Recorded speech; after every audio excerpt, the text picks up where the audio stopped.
Look around you.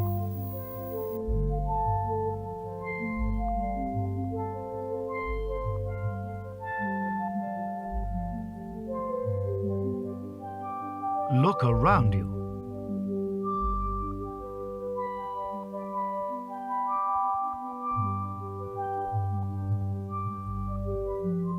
Just look around you.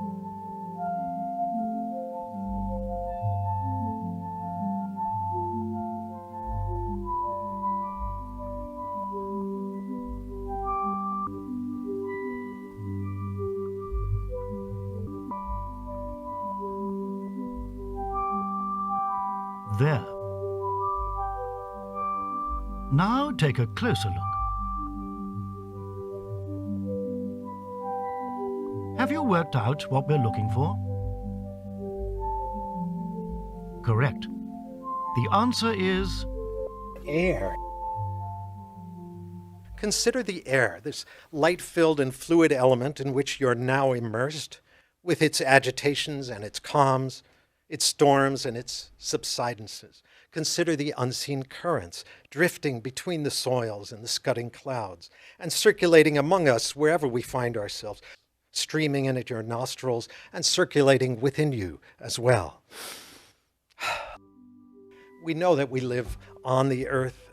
We say that here on earth this is happening or that's happening, or we were placed on earth for this reason or for that reason. Or on the face of the earth, this is what's coming down right now. The main environmental radio program on NPR is called Living on Earth. But come on now, really. Do we really live on the earth?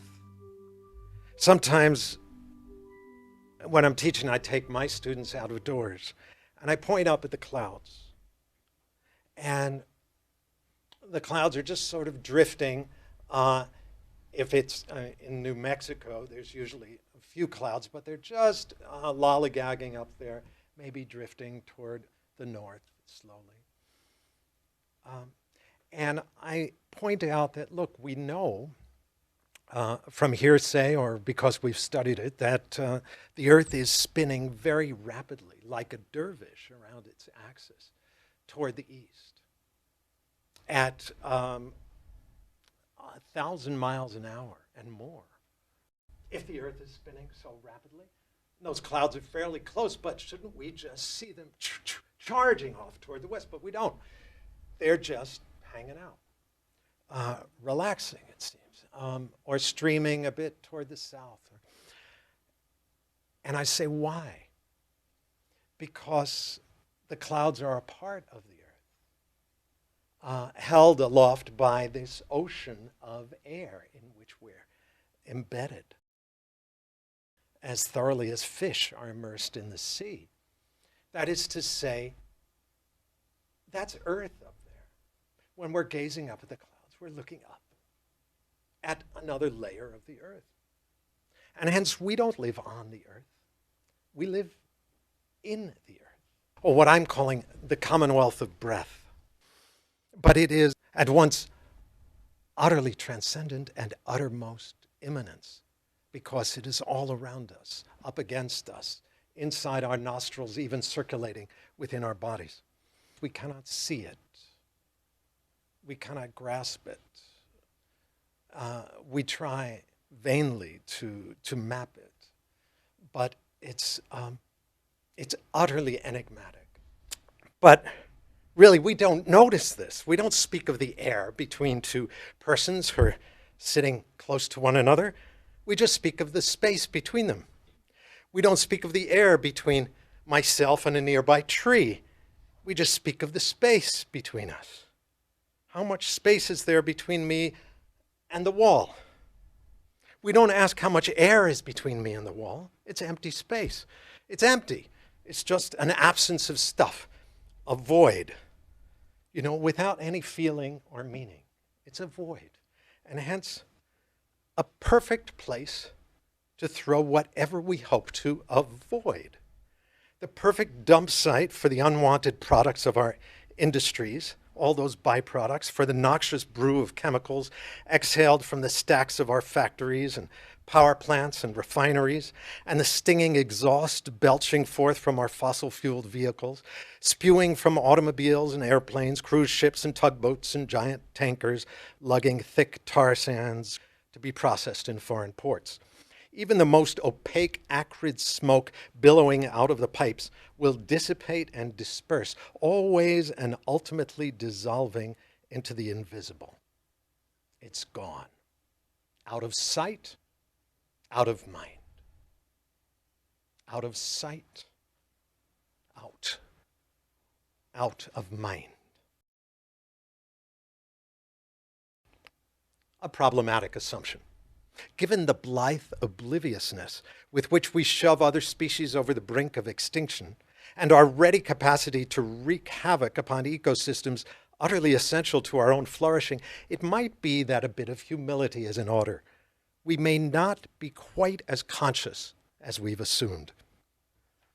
Well, curiously, our experience of awareness, this amorphous and ephemeral power, has a lot in common with our felt experience of the Earth's atmosphere. Like the quality of awareness, the fluid air constantly informs us, and yet it's exceedingly difficult to catch sight of. We glimpse the air only indirectly, as it bends the branches of a birch tree, or slants the rain, or steals a page from our fingers and sends it flapping down the street. We drink the air ceaselessly, alchemizing it within our flesh and replenishing it with every outbreath, yet seem unable to fully bring it to our attention. Itself invisible, the atmosphere is that through which we see everything else, imbibing it through our nostrils or through the stomata in our leaves, altering its chemistry and qualities within us before we breathe it back into the surrounding world. Now, you can't see it directly, but you see it lofting the clouds, you see it lifting birds aloft, you see it bending the grasses and branches of trees, and you see that you cannot think a single thought without continually imbibing this invisible stuff. Even such a respectable scientific term as atmosphere, so much used today, where's that come from? Anyone know? Cognate with the Sanskrit word Atman, for the soul. The Indo-European root, Atmos, originally meant the soul, which is the air which is the soul. Language, human language, is primarily speaking. It's not a visible thing you can look at on a page. It's what I'm doing up here. It's speaking. And speech is nothing other than shaped breath. That is, you may have noticed, or you may not have noticed, that we only speak when we're breathing out. That is, we speak only by imbibing some of this invisible stuff and then breathing it out. And as we breathe it out, we shape it with our lips and our teeth and our palate, let it vibrate a couple folds in our throat, and we breathe it out into the world. We never speak on the in-breath because it doesn't sound good. But on the out-breath, that's what we shape with our mouth and our tongue. And so it is assumed that it is the breath that is carrying my words to your ears or your words to my ears.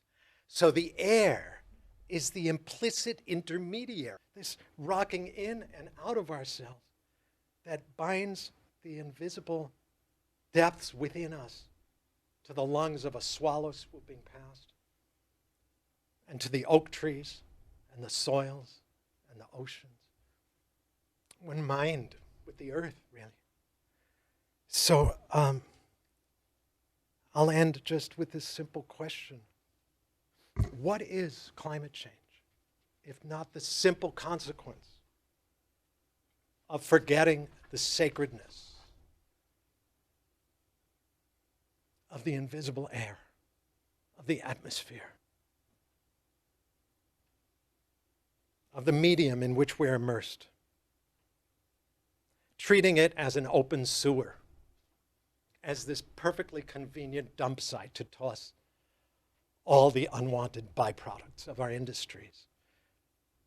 Out of sight, out of mind, everything dissipating as smoke. Out of sight, out of mind. But for our oral ancestors, that which dissipates as smoke and dissolves into the unseen air is by that very gesture entering into the mind, wind mind of the world, from whence we all drink steadily. This air, this breath, born of the interbreathing of all us animals, what we breathe out, all these plants, all those trees are breathing in. And what the plants breathe out, all us animals breathe in. Talk of reciprocity, magic. All us beings interbreathing with one another percolates into existence this mystery, this atmosphere, this ruach, this rushing spirit, the commonwealth of breath. Thanks.